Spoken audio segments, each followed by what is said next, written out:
Assalamualaikum warahmatullahi wabarakatuh. Apa kabar semuanya? Hari ini kita akan belajar tentang salah satu materi dari mata kuliah Radio Fotografi 1 mengenai Intensifying Screen atau kita sebut IS. Nah, ini gambaran contoh dari IS ya. Ini kan kaset dengan berbagai ukuran. Nah, ketika kita buka, nah ini lembaran IS itu yang berwarna putih ini, yang atau kita sebut intensifying screen atau lembaran penguat.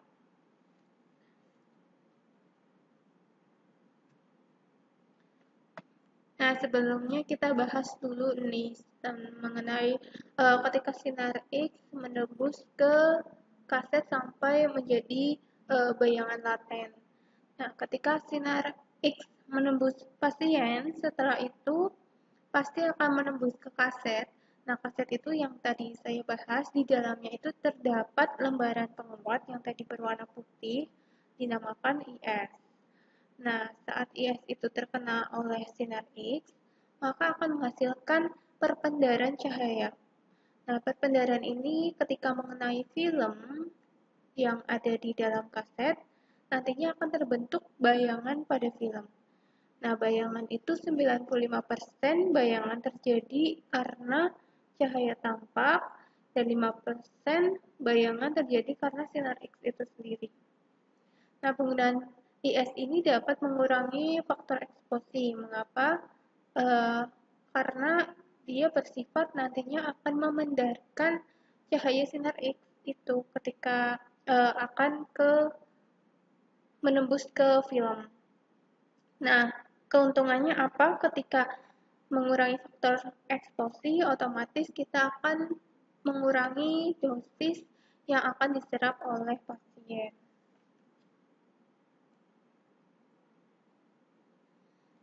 Baiklah, ini merupakan pengertian IS ya.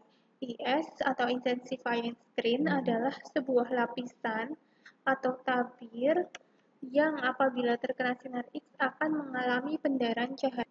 Nah, pendarahan cahaya ini nanti dimanfaatkan untuk pembentukan bayangan pada film yang berada di dalam kaset sinar X.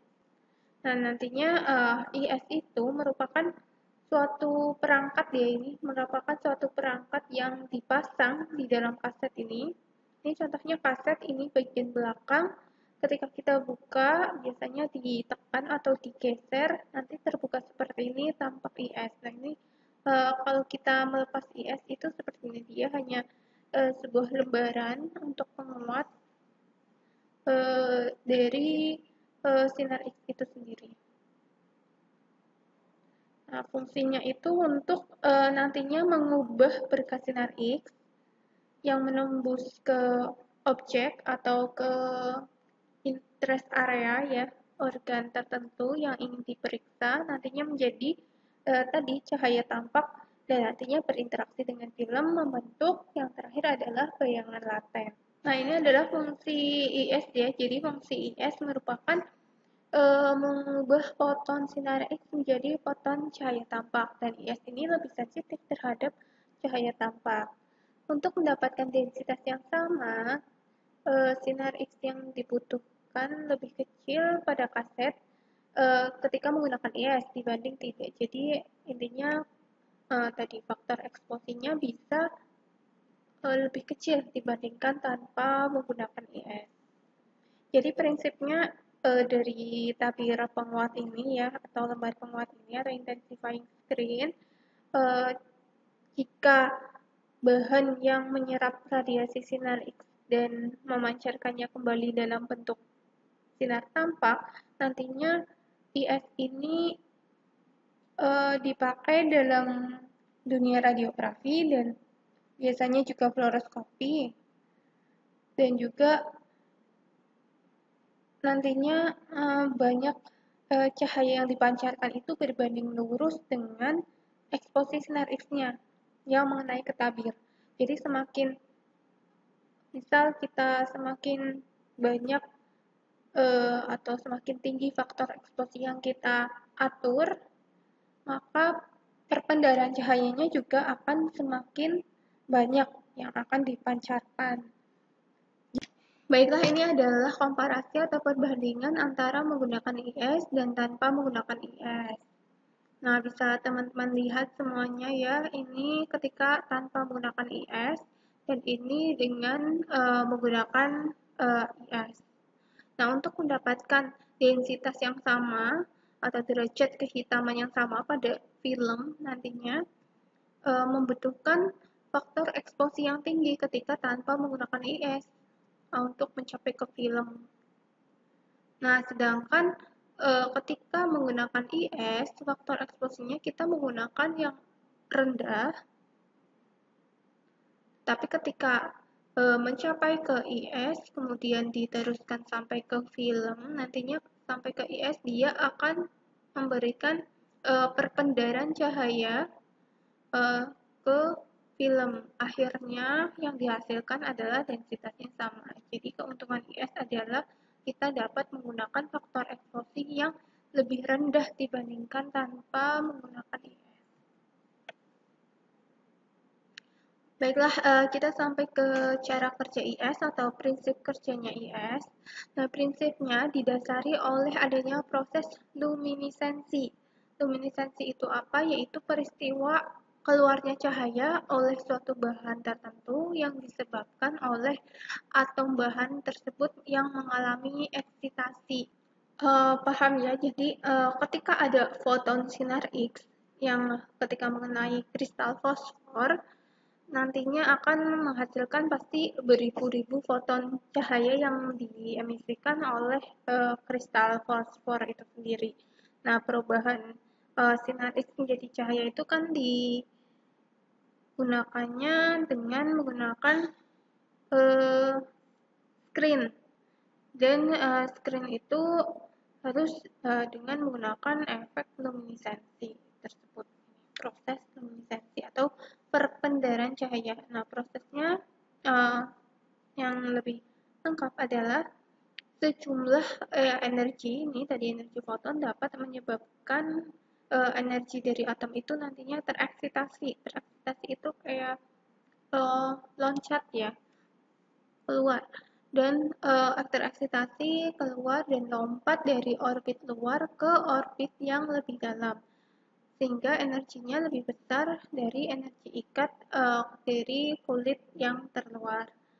Nah, saat energi itu berhenti, maka energinya kembali sambil memancarkan energi berupa foton cahaya tampak. Baiklah, untuk luminiscensi sendiri ada dua macam ya jenis luminiscensi, ada fluoresensi, nanti yang satunya lagi yaitu fosforisensi. Untuk yang fluoresensi merupakan pendarahan cahaya yang dihasilkan dari penyerapan energi radiasi yang mempunyai gelombang yang lebih pendek. Nah, jadi fluoresensi itu merupakan cahaya yang dipancarkan setelah terjadi penyerapan energi dari radiasi gelombang yang pendek. Nah, kemudian cahaya yang dipancarkan nantinya hanya selama ketika adanya gelombang pendek tersebut. Nah, ketika sudah berhenti, ya saat itu juga energinya dihentikan, gitu konsepnya. Jadi pendarahan cahayanya berhenti saat energi dihentikan pula. Nah, pendarahan cahaya untuk fluoresensi akan berhenti kurang lebih biasanya kurang dari atau sampai 10 pangkat minus 8 second. Nah, efek ini, fluoresensi ini, proses ini penting untuk pembentukan bayangan atau image dan dapat diprediksikan besaran densitasnya dan merupakan pendarahan yang dipakai pada IS. Nah, ada juga fosforisensi, merupakan pendarahan yang dihasilkan dari penyerapan energi radiasi yang mempunyai panjang gelombang yang lebih panjang. Kalau yang fluoresensi tadi lebih pendek, kalau yang fosforisensi lebih panjang. Nah, pendarahannya ini akan berhenti selama beberapa saat lebih lama dari fluoresensi dan berlangsung beberapa saat setelah energi berhenti atau kita sebut afterglow. Jadi istilahnya itu afterglow ya, yaitu yang cahaya dipancarkan setelah terjadinya setelah penyerapan energi radiasi dengan gelombang yang lebih panjang, dan nantinya akan pancaran itu diteruskan walaupun radiasi gelombangnya sudah berhenti menyinari. Itu disebut nantinya fosforesensi dengan adanya istilah afterglow. Nah, waktu terjadinya pencahayaan ini lebih besar dari 10 pangkat minus 8 detik. Kalau tadi kan kurang dari 10 pangkat minus 8 detik atau second, kalau ini lebih dari 10 pangkat minus 8 detik. Dan densitasnya tidak bisa diprediksi dan tidak cocok untuk IS. Oke, kita ke struktur IS. Jadi struktur IS itu adalah supercoat, fluorescence layer, kemudian nanti ini ada yang menjadi reflektor, kemudian yang terakhir adalah base film.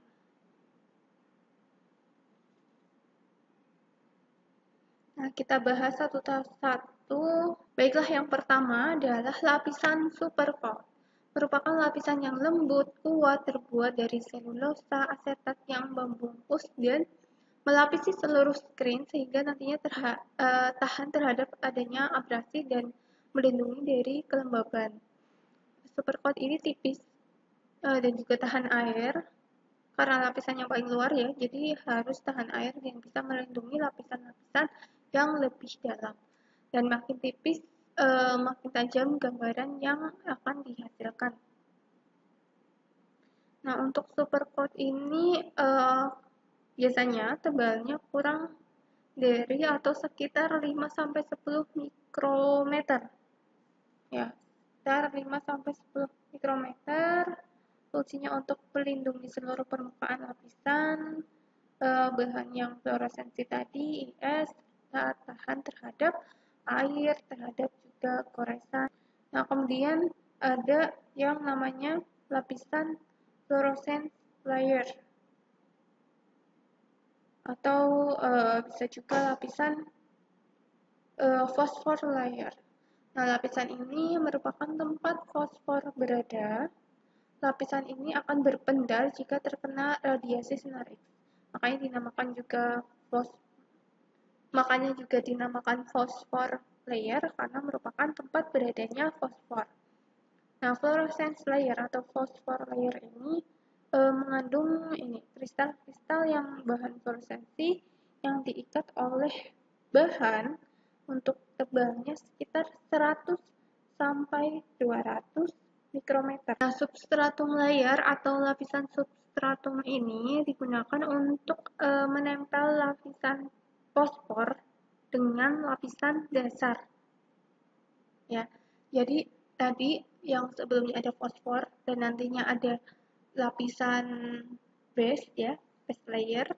Nah, ini substratum ini gunanya untuk menempelkan kedua lapisan itu. Gitu. Jadi lapisan ini harus dibuat setipis mungkin untuk menghasilkan perlekatan yang cukup antara kedua lapisan tadi, fluorescence layer atau phosphor layer dengan lapisan yang bawah, base layer. Nah, tebalnya sekitar substratum layer ini sekitar 10 sampai 20 mikrometer, dan jenisnya tadi ya reflective layer sama absorptive layer.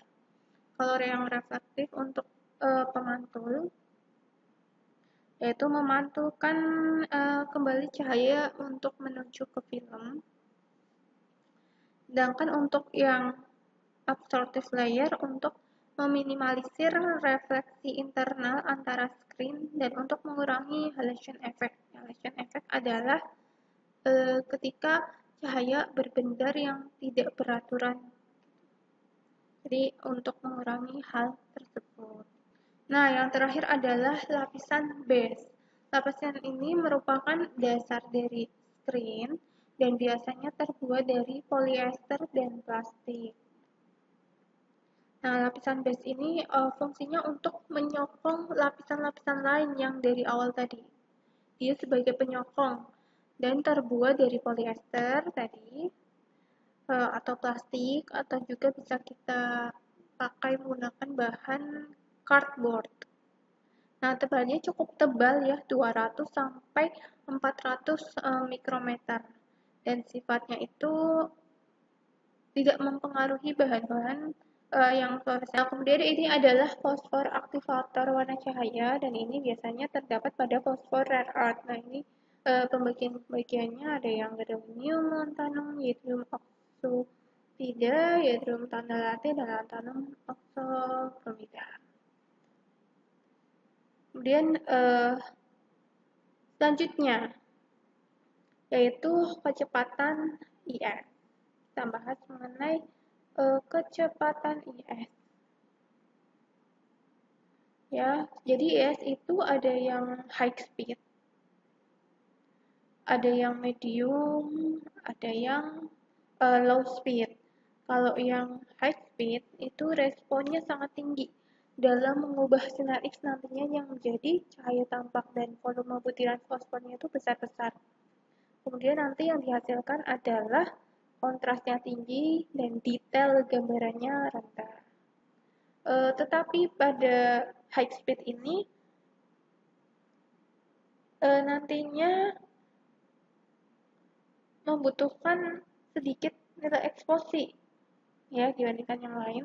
Nilai eksposinya sedikit dan dapat menghitamkan film, jadi dapat mengurangi dosis radiasi pada pasien dan bagus untuk digunakan pada anatomi-anatomi yang tebal karena dia bagus dalam merespon mengubah sinar X menjadi cahaya tampak dan nilai eksposinya yang digunakan juga sedikit. Nah, selanjutnya ke kecepatan yang sedang atau medium speed. Dia punya respon yang sedang, butiran fosfornya sedang, kontrasnya standar, detailnya juga standar. Sehingga ketika kontrasnya standar dan detailnya standar, perbandingan pada image-nya ya mempunyai perbandingan yang baik. Jadi kecepatan, detail, dan kontrasnya semuanya sedang. Dia perbandingannya sama. Selanjutnya ada yang low speed atau kecepatan rendah. Kalau yang kecepatan rendah, respon dalam mengubah sinar X menjadi cahaya tampaknya rendah, butiran fosfornya kecil, kemudian kontrasnya rendah, tetapi detailnya tinggi berbanding terbalik dengan yang tadi high speed. Tetapi dalam hal untuk menghitamkan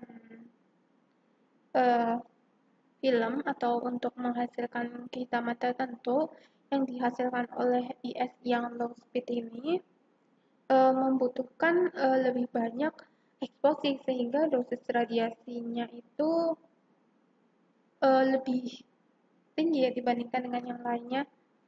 Nah, ini adalah perbandingan antara emisi screen-nya dari IS ya, ada yang green, ada yang juga blue.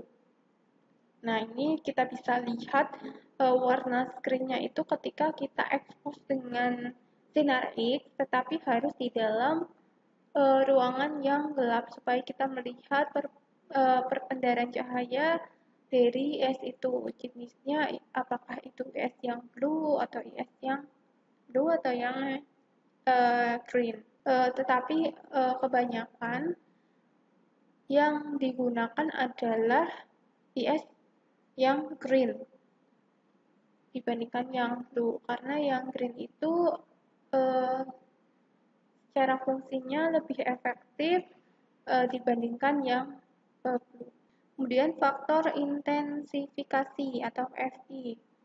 Nah, faktor intensifikasi IV tanpa IS per IV dengan IS. Nah, kita ini untuk membandingkan antara yang tanpa menggunakan IS dengan menggunakan IS. yaitu nilainya nanti selalu lebih dari 1, PV tanpa IS selalu lebih tinggi, dan yang mempengaruhi faktor intensifikasi adalah jenis exposornya, volumenya, tebal tipis screen-nya, dan kualitas radiasinya. Nah, ini beberapa contoh citra yang ada masalah dalam IS-nya. Nah, ini kaset ketika mempunyai IS yang kotor, sehingga menghasilkan artefak-artefak pada citra atau gambaran radiograf. Jadi ada spot-spot putih yang merupakan artefak pada citra itu sendiri. Kalau teman-teman belum tahu artefak itu apa, artefak adalah sesuatu atau gambaran yang terjadi pada citra, ya, tampak pada citra, tetapi itu merupakan gambaran pengganggu yang tidak kita inginkan dalam citra. Dan gambaran itu bisa juga menutupi area interest yang akan dievaluasi. Nah, ini adalah contoh screen yang kotor atau rusak, ya. Kotor atau rusak sehingga menghasilkan white spot, ini titik putih pada gambaran citra. Ini juga masih contoh gambaran screen yang dirty atau yang rusak. Banyak sekali titik-titik putih, ya, white spot pada gambaran kita. Dan untuk membersihkan screen, jangan sampai menggunakan alkohol atau deterjen, karena itu hanya akan merusak dari screen itu sendiri. Karena nantinya ada cairan khusus untuk membersihkan screen. Apabila kita menggunakan deterjen atau alkohol, itu hanya akan merusak lapisan-lapisan yang tadi sebagai penyusun screen, sehingga nantinya akan menjadi rusak.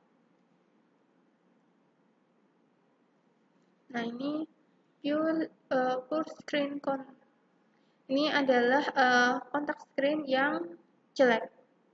Saya kontak screen yang jelek terjadi karena ketika ada area pada citra tampak adanya ada bayangan awan-awan atau blur. Nah, biasanya terjadi karena adanya kejelekan pada kontak screen. Nah, ini adalah kontak screen yang jelek. Biasanya terjadi beberapa alasan, ya, kenapa adanya screen yang jelek. Yang pertama, biasanya adanya kaset yang di dalam kasetnya dia yang melengkung, kaset itu melengkung baik di depan atau pada frame-nya.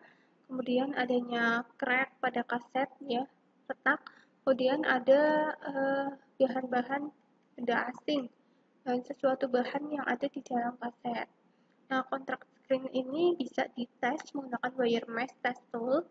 Wire mesh itu nantinya akan ditaruh di atas kaset, kemudian kita expose apakah nantinya citra yang dihasilkan itu densitasnya sama dengan keseluruhan citra. Wire mesh itu, kalau teman-teman belum paham, itu bentuknya seperti kotak-kotak kecil yang nantinya akan kita lihat nanti. Screen kontak yang masih jelek biasanya akan terjadi tadi cloudy dan blur pada area film. Nah, kemudian untuk mentesnya yaitu 2 kali per tahun. Nah, tadi ini wire mesh ini, jadi ada kotak-kotak di sini ada kecil-kecil. Nah, nanti ditempatkan di atas kaset, kemudian nanti kita expose, ya. Pertamanya prosedurnya ini secara lengkap, screen-nya kita bersihkan dulu, biarkan untuk kering, kemudian menggunakan screen cleaner, kemudian screen dapat digunakan. Nah, ini langkah-langkahnya, ya. Nanti seperti tadi, nanti wire mesh-nya ditaruh di atas kaset, kemudian animasinya pada film, ya, disesuaikan di pertengahan ini animasi, kemudian di expose. Nanti kita tunggu gambarannya seperti ini. Nah, gambarannya Ini adalah gambaran dari hasilnya tadi. Nah, ini ada gambaran marker ya, marker R. Jadi semisal nih tidak ada objek di dalam citra, kemudian di sini antara kontak di sini densitasnya lebih tinggi, kemudian di sini lebih rendah, berarti adanya kejelekan pada kontak screen karena sebenarnya tidak ada sesuatu yang ada di dalam film atau di atas film, tetapi densitas yang dihasilkan berbeda-beda di antara area-areanya. Kemudian kalau seperti ini, sebenarnya ada marker R ya. Nah, untuk marker R ini sendiri, dia punya densitas yang berbeda-beda. Sebenarnya semisal ini bahannya harusnya solid berbentuk R dengan ketebalan yang sama, tetapi densitas yang dihasilkan itu berbeda-beda. Di sini misalnya densitasnya increase, kemudian di sini loss, kemudian di sini increase. Nah, itu kemungkinan bisa terjadi adanya kontak screen yang bermasalah. Ini adalah contoh dari pure screen contact karena adanya kedetailan yang hilang pada bagian tulang belakang thoracic, thorax spine, dan lumbar spine ketika berkontak dengan screen. Ini kedetailannya tidak jelas ya, itu karena adanya permasalahan pada screen. Kemudian ini pure screen contact, adanya blur image. Nah, kalau tadi detailnya tidak jelas, sekarang ini gambarannya blur pada bagian tulang belakang. Nah, dari yang kita bahas tadi mengenai permasalahan-permasalahan yang ada pada IS, sebaiknya kita harus bagaimana? Kita yang pertama harus melakukan perawatan pada IS. Untuk yang perawatan mudahnya, jaga permukaan IS agar tidak tergores. Dan juga jangan memasukkan film jika permukaan IS-nya tadi basah. Jadi pastikan IS harus kering ketika kita memasukkan film. Dan pastikan IS kering sebelum dilekatkan pada kaset. Kemudian gunakan tadi cairan pembersih yang khusus untuk screen ya, screen cleaner, sehingga aman untuk IS-nya. Jangan menggunakan alkohol atau deterjen. Dan juga catat tanggal pembersihan screen. Karena screen itu lebih baik dibersihkan secara berkala, misal seminggu sekali. Kemudian jangan lupa untuk mengetes kontak screen tadi dengan menggunakan wire mesh. Apakah screen-nya mengalami permasalahan sehingga nanti citranya densitasnya menjadi jelek atau tidak? Baiklah, cukup sekian untuk materi IS hari ini. Semoga bermanfaat buat teman-teman radiologi semuanya. Wassalamualaikum warahmatullahi wabarakatuh.